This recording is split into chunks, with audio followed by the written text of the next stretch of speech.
네, 나가는 기자입니다. 지금 저는 가와사키 부스에 나와 있고요. 가와사키 부스 지금 사람 좀 없을 때 아침 시간이니까 빠르게 한번 둘러보도록 하겠습니다.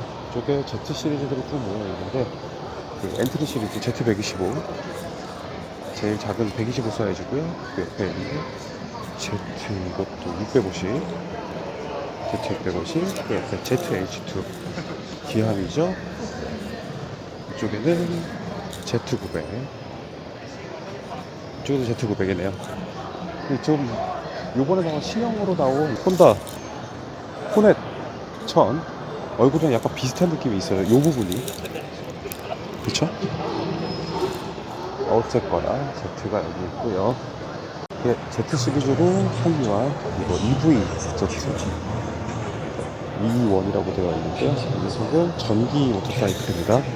125cc 클래스 정도의 출력이 나오는 전기 모터사이클이고요. 요번에 신형으로 발표된 새롭게 발표된 Z500입니다. Z500은 기존의 Z400 그러니까 닌자와 차량을 공유하는 거죠. 닌자와 엔진과 차체를 공유하는 차량인데 이 녀석이 요번에 배기량을 500cc 클래스로 올려서 500으로 발표가 됐습니다. 닌자 시리즈에 적용되고 있는 병렬 트윈 엔진은 250 클래스부터 250, 300, 400에 이어서 500으로 이렇게 올라오게 됩니다. 이쪽에서 ZHEV 이것도 이번에 새롭게 발표된 모델입니다. 이번 쇼에서 발표된 모델이었고요. 원래는 여기서 HEV 닌자 그 하이브리드 버전의 닌자가 먼저 발표됐는데 이게 닌자 7입니다. 닌자 7 하이브리드 이 녀석이 먼저 발표가 됐었고 사전에 발표가 됐던 것과 그 다음에 요번에 발표된 그 Z 버전 Z7 하이브리드 이것도 마찬가지로 차체와 프레임과 그다음 엔진 그리고 모터까지 다 공유를 할 겁니다. 이 하이브리드 모델들은 사실은 가와사키가 처음으로 지금 먼저 매뉴얼 모터사이클은 가장 먼저 내놓은 건데요.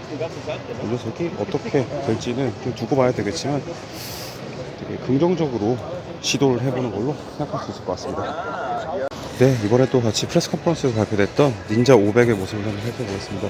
닌자 500의 모습은 기존의 닌자 400의 모습과 크게 다르진 않은 것 같습니다. 보시면 이제 500이 됐고요. 핸들바의 형상이라던가 이런 부분들도 거의 흡사한 듯 보입니다. 구조적으로도 크게 달라진 부분은 없어 보이는데요. 크게 달라진 부분이 없어서 아쉽다라고 느낄 수 있는 부분도 있겠지만 반대로 기존의 차량의 닌자 400 시리즈에서 이미 증명됐던 장점들은 모두 그대로 가지고 있을 것으로 예상이 되는 모델입니다. 네, 새로운 레트로 스타일의 Z 시리즈가 등장하지 않겠느냐 하는 그런 기대감도 있었고요. 그게 아니면 이제 저희 W 시리즈, 일본에서 이미 발표됐던 메구로로 발표됐던 그런 모델들이 등장하지 않을까 기대하는 부분이 있었는데 없었습니다. 결론적으로는 전시한 모델은 이제 엘리미네이터. 근데 이 모델 자체도 발표된 것은 벌써 진작에 발표됐던 거기 때문에 국내에서는 도입이 어떻게 될지는 모르겠습니다만 엘리미네이터 모델이 전시가 또 되었습니다. 들여다볼 수 있는 기회는 될 것 같아서 한번 가볍게 살펴볼까요? 프론트는 싱글 디스크고요. 캘리퍼는 니신 걸 쓰고 있고 앞에 페어링이 좀 이쁘게 생겼네요. 그래서 하지만 방풍 효과는 거의 없을 것 같습니다. 고회전형 크루저, 퍼포먼스 크루저로 옛날부터 이름이 있던 엘리미네이터이기 때문에 날렵하게 보이는 이미지는 잘 뺀 것 같습니다.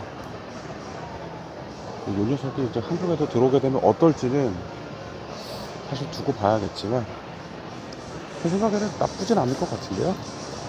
방금 전에 보셨던 건 SE 버전이었고 이게 노멀 버전인 것 같습니다. 그러니까 앞에 프론트 페어링이 없고 계기판도 LCD 타입으로 되어 있네요. 네, 이쪽은 가와사키의 닌자 쪽입니다. 닌자들이 좀 모여 있는데요. 이번에 신규 데뷔한 닌자 500 블랙 컬러 버전이고요. 닌자가 이번에 40주년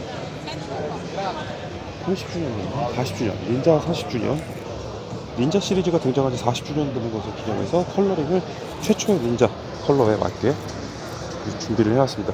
이 녀석 국내에서도 많은 분들이 기대하고 계신다는 ZX4 RR입니다. RR 버전이고요.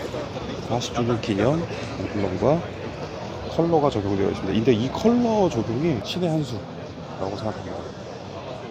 Z4R입니다. 이것은 Z4RR의 어떻게 보면은 하위 버전이라고 할 수 있죠. 스탠다드 모델이라고 할 수 있겠는데, 제가 얘기를 듣기로는 RR 버전만 국내에 도입이 될 가능성이 높다, 이렇게 알고 있습니다. 이 녀석이 있고요.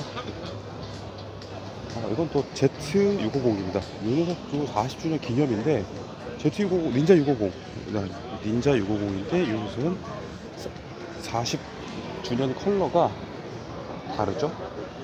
다릅니다. 근데 이 컬러 진짜 멋진 것 같아요. 네, 그쵸? 이 녀석도 유지가 됐고, 닌자 650, 4R, 이쪽에 6R, 이쪽에 엔트리 모델은 닌자 125. 닌자 125도 상당히 궁금한 차량입니다. 언제 어디까지나 이 125 클래스는 정말 가장 엔트리이기 때문에 입문자들, 특히나 고등학생들부터 할 수 있겠죠? 그런 부분 때문에 저는 좀 기대가 좀 되는데, 차체가 엄청 컴팩트해요. 프레임 구조들도 되게 재미있고요. 하지만 분명히 어떻게 되지? 안타깝게 없지 않을까 예상해보겠습니다. 사람들이 많이 관심을 갖고 있는 또 ZX 테날. 테날의 경우에도 그 닌자 40주년 기념 컬러링을 적용을 해가지고 눈에 확 띕니다. 그래서 이전 세대의 일반 컬러랑 비교하면 굉장히 스페셜한 느낌이라서 있을 것 같고요. 이쪽이 6R입니다. 6R도 마찬가지죠. 가와사키는 이제 직렬 4기통 엔진은 400cc부터 600cc 클래스 1000cc까지 총 3개 기종을 갖추고 있는데, 아니네요. 4기통 250cc도 있네요. ZX 25R도 있으니까요. 근데 이번에 혼다의 직렬 4기통 CBR 600R이 등장한 것이 어떤 영향을 줄지는 좀 지켜볼 필요가 있을 것 같습니다. 인기가 좋아요, 닌자는. 확실히 닌자는 닌자다. 네. 닌자의 가와사키의 레이싱 부분에서 경기에 나왔던 모델들, 실제 전기 첨단 설치 모델들, 이런 것도 전시가 쭉 되어 있는데요. 이제는 조나단 데아가 가와사키에게 많은 상패를 안겨줬던 조나단 데아의 모습이 보이지를 않나요? 그런 것 같죠? 어쨌든 조금 아쉽지만 가와사키 레이싱도 강하니까요. 잘 확인해야겠죠. KX도 있죠. KX도 이야기를 더 해봐야겠네요. 가와사키의 오프로드 모터사이클들 KX 시리즈도 KLX, KX, 좀 다 KX만 있는데요. 모토크로스 머신만 있네요. 근데 기본적으로 크게 달라진 것은 사실 없어 보이지만, KX 시리즈 역시 50주년을 기념해서 과거에 오리지널 컬러링을 적용을 해놨습니다. 오리지널 그래픽과. 근데 이게 정말 너무 잘 해놓은 것 같은데 너무 예쁘잖아요. 산뜻합니다. 시트까지 연결되어 있는 이런 라인들이며 컬러 배합이 아주 너무 만족스러워요. 이 부분을 많은 분들이 좋아하실 것 같은데, 국내에서 모토크로스 쪽이 크게 인기가 있거나 한 게 아니라서, KX250X네요. 국내에서는 그렇게 수요가 있는 것처럼 보이지는 않기 때문에 아쉽긴 한데, 이 옛날 컬러링은 너무 잘 만들었네요. 그리고 가와사키의 ATV도 함께 전시가 되어 있습니다. 네, 기모타의 부스입니다. 기모타의 부스에는 이쪽에 국내에도 들어와 있는 KB4부터 KB4, 이건 뭐지? 카페였나? KB4 RC 네이키드 버전처럼 보이는 이 RC 버전이 또 있고, 국내에는 안 들어온 걸로 알고 있고요. 국내에도 아직 소개 안 된 태지 H2, 그리고 이쪽에 새롭게 발표한 테라가 있습니다. 테라를 먼저 살펴보는 쪽으로 하겠습니다. 테라는 이것이 이제 스트라다 일반 공도 버전이라고, 일반 도로 버전이라고 보시면 될 것 같은데, 이 녀석은 지금 보시면 커브 스티어링 방식이긴 한 거죠. 스티어링이 어떻게 이루어지냐, 또 여기 포크가 없잖아요. 프론트 포크가 없는데, 포크가 없는 대신에 이렇게 안쪽으로 링크 구조로 해서 핸들바와 연결이 되도록 만들어져 있습니다. 그리고 요 지금 보이는 요런 로드들이나 요 이제 스윙암 방식, 이게 프론트임에도 불구하고 앞에 스윙암이 있는데요. 연결이 어떻게 되냐? 그럼 프론트 서스펜션은 어떻게 연결이 되어 있냐면 요렇게 라인을 따라와서 요 밑에 라인까지 따라왔고 요 밑으로 이쪽은 리어 스윙암인데 리어 스윙암 뒤쪽에 링크 구조로 서스펜션이 들어가 있습니다. 프론트 서스펜션인 거예요. 이 녀석이 프론트 서스펜션인 거고, 이 반대쪽에서 보시면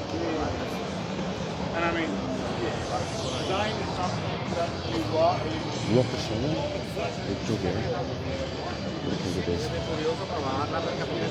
슈퍼차저 엔진을 사용하고 있으니까 슈퍼차저 엔진이니까 얘네가 ZH2, 뭐 H2 계열들에 사용되고 있는 슈퍼차저를 달아놓은 모델입니다. 보시면 약간 시트가 높은 XR 계열의 모터사이클이라고 볼 수 있을 것 같아요. 크로스오버적인 분위기가 약간 있죠.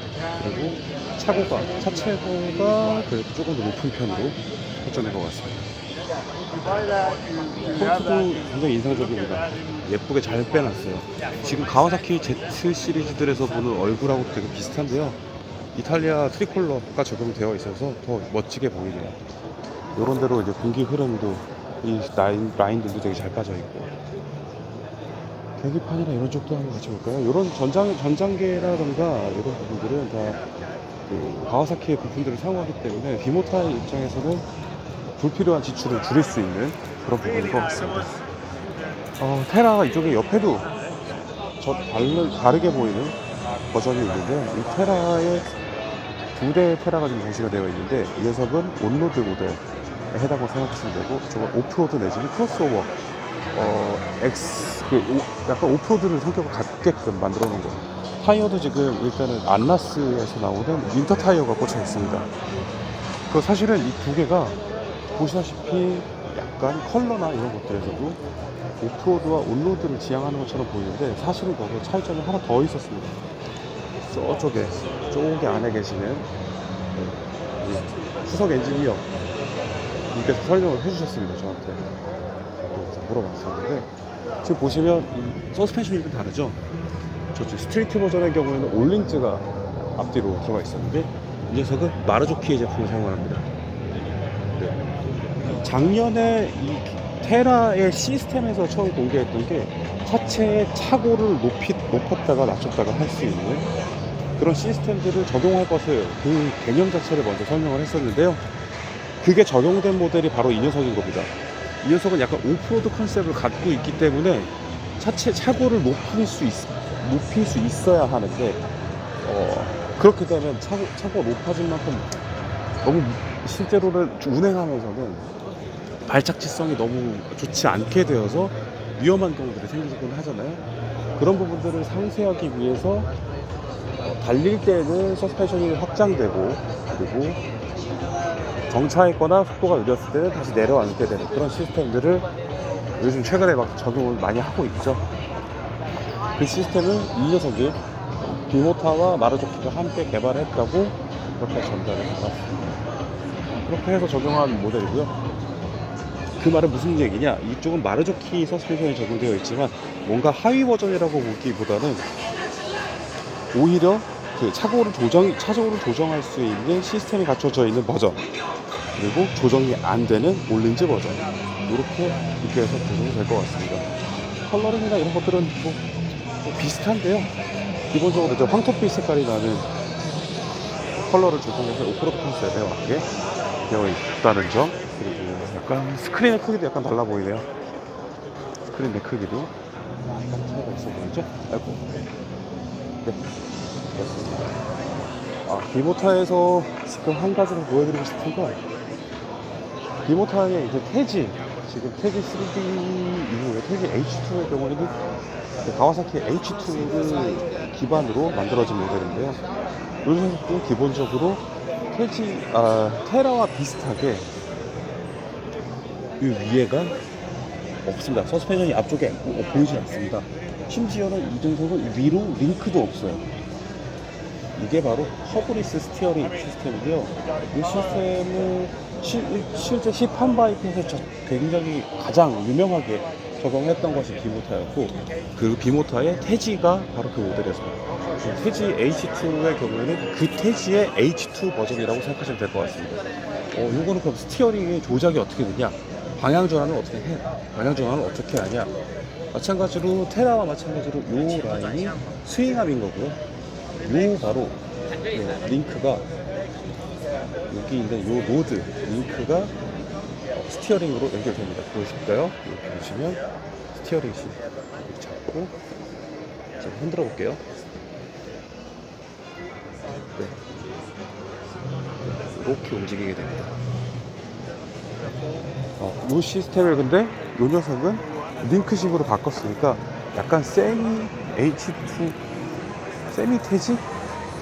세미 허브 스티어링이라고 보셔도 될 것 같기도 하고, 뭔가 두 모델의 차이에서 그런 점들을 인지해 주시면 좋을 것 같습니다.